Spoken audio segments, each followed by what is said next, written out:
Fala rapaziada, beleza? Mais um vídeo aqui no canal. Dessa vez eu vou comentar um tema que é muito pouco falado na indústria de fundos de investimento, que é o tamanho dos fundos, tá? Então, a minha ideia aqui é trazer sempre uma informação de valor para o pessoal aí, para o investidor pessoa física. Muitas vezes a informação não chega da maneira que deveria chegar no investidor pessoa física, né? E o pessoal do mercado financeiro leva algumas vantagens às vezes. Tá? Então a ideia é sempre estar conscientizando a galera aqui das coisas que acontecem no mercado financeiro e que são pouco faladas, né? Então eu queria trazer aqui o tema do tamanho dos fundos de investimento, tá? Porque o que acontece é que ninguém fala isso, né? Mas tem uma correlação entre quanto maior fica o fundo, mais difícil fica desse fundo performar, tá? E o cotista e o investidor pessoa física às vezes nem tem a menor ideia disso aí, tá? E o que acontece muitas vezes é os fundos, enquanto eles são pequenos, eles têm muito mais facilidade de entrar e sair em posições de empresas menores, que são menos cobertas pelo mercado e tendem a ter uma volatilidade maior e podem subir mais, né, enquanto o mercado está subindo. É, esses fundos, quando eles são pequenos, eles podem ter feito uma excelente performance, mas quando eles fazem a captação deles, né, nas plataformas e aumentam o número de cotista e de patrimônio líquido enormemente, eles ficam muito pesados e fica mais difícil para eles retomar assim, essa mesma performance, tá? Ou replicar essa mesma performance que foi feita lá atrás quando o fundo era menor. Então, existe sim essa correlação. Não quer dizer que o fundo grande não vai conseguir performar, mas vai ser mais difícil para ele performar do que era quando ele era pequeno, tá? Eu vou mostrar aqui uma classificação de fundos que eu fiz e qual é o tamanho de fundo mais ou menos que eu acho que o fundo já começa a ficar pesado, fica mais difícil para ele performar. Obviamente, eu não estou dizendo que esses fundos não têm performance ou não são bons investimentos, mas é só para alertar. Eu acho que é importante o investidor ter esse conhecimento de que quanto maior fica o fundo, fica mais difícil de ele performar, tá?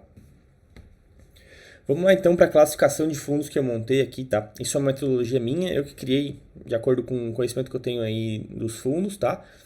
É o que eu acho que mais faz sentido. Eu não encontrei no mercado nenhuma outra classificação para tamanho de fundos de ações, mas acho que é mais ou menos isso, tá, pessoal? Para a gente entender quem é que são os grandes, que já tem muito capital dentro do fundo, e quem está começando ainda, que tem um tamanho menor e que ainda consegue montar posições em empresas menores, as microcaps, né? Que é onde está a oportunidade de ganhar muito dinheiro, né? Acima do mercado aí.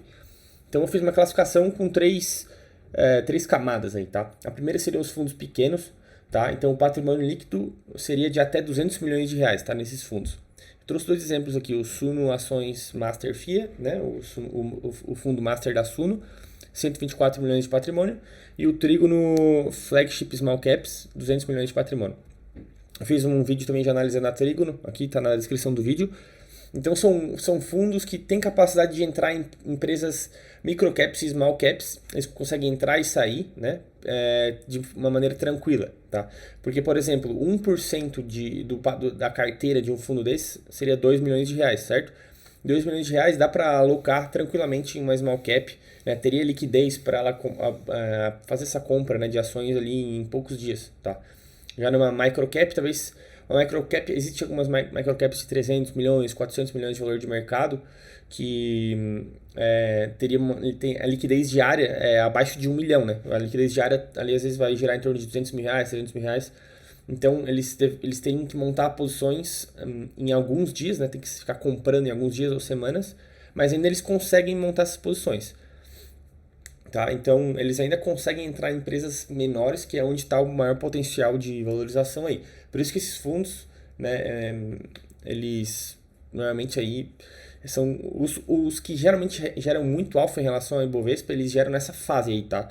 De quando eles estão pequenos ainda, estão crescendo patrimônio, estão até 200 milhões de reais, são os que mais vão bombar, tá? Porque as ações que realmente explodem são as microcaps, né? Não estou dizendo que as ações maiores não podem subir muito, podem, né? Mas vamos dizer assim, em termos de média, né, de potencial retorno, eu acho que tem mais potencial retorno aí nas empresas menores, tá? Aí tem a classificação dos fundos médios, seria um patrimônio líquido de 200 milhões até 1 bilhão de reais. Trouxe aqui o exemplo do fundo IP Participações IPG, tem 450 milhões de reais. Aqui já fica um pouco mais difícil de desmontar uma posição em uma microcap, por exemplo, ou uma small cap, né, empresa de até 1 bilhão de reais de valor de mercado, porque 1% dessa carteira, por exemplo, já vai ser 4 milhões de reais. 4 milhões de reais em uma empresa que tem 400 milhões de valor de mercado já é 1% da empresa. Então, uma posição de 1% da carteira deles já representaria 1% da empresa, já é um patrimônio relevante. Já é difícil de conseguir montar uma posição dessa, né? Vai faltar liquidez e pode até faltar free float para isso. Então, esses fundos aqui eles já têm que se concentrar em empresas maiores, então o leque de opções disponíveis para eles já é menor, no Brasil principalmente, né? Eles já vão ter que se concentrar nas empresas maiores, aí, né? As blue chips, ou empresas mid caps, ou empresas americanas. Aí quando eles vão para os Estados Unidos, aí tem um leque gigantesco, né? Para eles explorarem lá. Por isso que alguns acabam botando BDR na descrição para poder investir tranquilamente lá fora, tá? E aí ele aumenta um leque, né, de opções. E aí, o terceiro nicho aqui seria os fundos grandes. Eu diria aqui que são fundos que têm mais de R$ 1 bilhão em patrimônio líquido. Tá? São fundos que já passaram pela fase, né, que eles bombaram a performance, foram para as grandes plataformas, né, já distribuíram seus fundos aí nas plataformas de investimento da XP, BTG, Rico, etc. Todas aí as principais. Captaram muitos cotistas, pessoa física, de ticket menor. Então, o ticket que eles tinham, um ticket por investidor que eles tinham lá atrás abaixou muito, né? Porque entrou um investidor de varejo, muita gente aí. E eles bombaram o patrimônio líquido, tá? Eles aproveitaram, né, da boa performance que eles fizeram no passado, e quando eles eram pequenos, e conseguiram muita captação. Então, a maior parte do retorno deles hoje já vai ser taxa de administração, tá? Eles cobram aí de 1,5% a 2% ao ano do patrimônio. E já a performance também vai gerar um resultado para eles, mas acredito que já não tanto proporcionalmente como antes, tá? Então eles já vão ter uma receita, eles já vão estar mais focados aqui em ter receita em taxa de administração para eles ganharem dinheiro e manter o escritório deles e etc. Ter uma segurança para eles aí, tá? Dá para ver aqui também como, olha o tamanho do fundo da Dynamo, né? A Dynamo até ela parou de captar dinheiro, né? Ela travou a captação de fundos por alguns momentos, porque o fundo ficou tão grande que começa a ficar muito difícil, né, alocar posições em empresas que têm ali oportunidade. Né? A gente sabe que as empresas mais esquecidas são onde tem mais oportunidade de discrepância de valor e preço, né? Então, o fundo já chegou em 9 bilhões de reais de patrimônio, então já começa a ficar difícil encontrar empresas que eles conseguem colocar posições relevantes, ali 5, 10% do patrimônio, já tem que ser empresa de valor de mercado muito maior, tá? Então já fica mais difícil a gestão, fica mais complicado, tá? Então, eu diria que essas duas classificações aí de médios e grandes, tá? Os fundos já são mais pesados, tá? Eles já são fundos pesados, eles já têm mais dificuldade de montar e desmontar posições, e eles têm que se concentrar em empresas de valor de mercado maior, tá? Então, por isso que eu gosto mais de olhar até para os fundos pequenos, porque ali eu acho que é a grande oportunidade de tu ter uma grande valorização de capital, tá? Não estou dizendo que os grandes e médios vão ser ruins, eles podem muito bem bater Bovespa e te trazer um retorno bom a longo prazo, só que talvez já vai ficar mais difícil de eles replicarem o que eles fizeram lá no passado quando eles eram pequenos, e talvez um fundo pequeno, tipo da Trigo no Small Caps, por exemplo, ele pode trazer um retorno maior. Óbvio que pode ter mais risco, né? Também de volatilidade e tal, mas ele potencialmente poderia te trazer um retorno maior, tá? Então, para finalizar o vídeo aqui, eu trouxe 4 pontos, né, de análise de atenção aqui para esse tema do tamanho do patrimônio líquido dos fundos de ações, tá? Primeiro ponto, fundos médios e grandes eles têm dificuldade em montar posições em micro e small caps, como eu falei anteriormente, pela liquidez e pelo tamanho dessas empresas, né, o tamanho de valor de mercado dessas empresas. Segundo ponto, reduz o leque de empresas disponíveis para investimento nessas empresas, né? Como eles têm dificuldade de comprar posições em empresas menores, eles têm que olhar só para empresas maiores. Então, reduz o leque de opções disponíveis e até eles têm que focar mais em ir para o exterior também, tá? E ponto 3, 4, acho que são mais importantes, tá? Que pouco se fala e eu acho que é muito interessante o investidor saber disso aqui, tá? Antes, a pessoa que investe em fundos de ações. Uma base muito pulverizada de contistas, né? Ela pode atrapalhar a gestão em momentos de queda de mercado, tá? Momentos de saque em massa. O que quer dizer isso aqui? Uma base pulverizada de cotistas é quando o fundo vai para plataformas, né? Eles começam a alocar os seus fundos em plataformas tipo BTG, XP, começa a aumentar muito a base de cotistas. Muitos cotistas entram aplicando pouco dinheiro, R$1.000, R$5.000, R$2.000, e a base fica muito pulverizada. Ou seja, vai ter muita gente lá dentro com pouco dinheiro.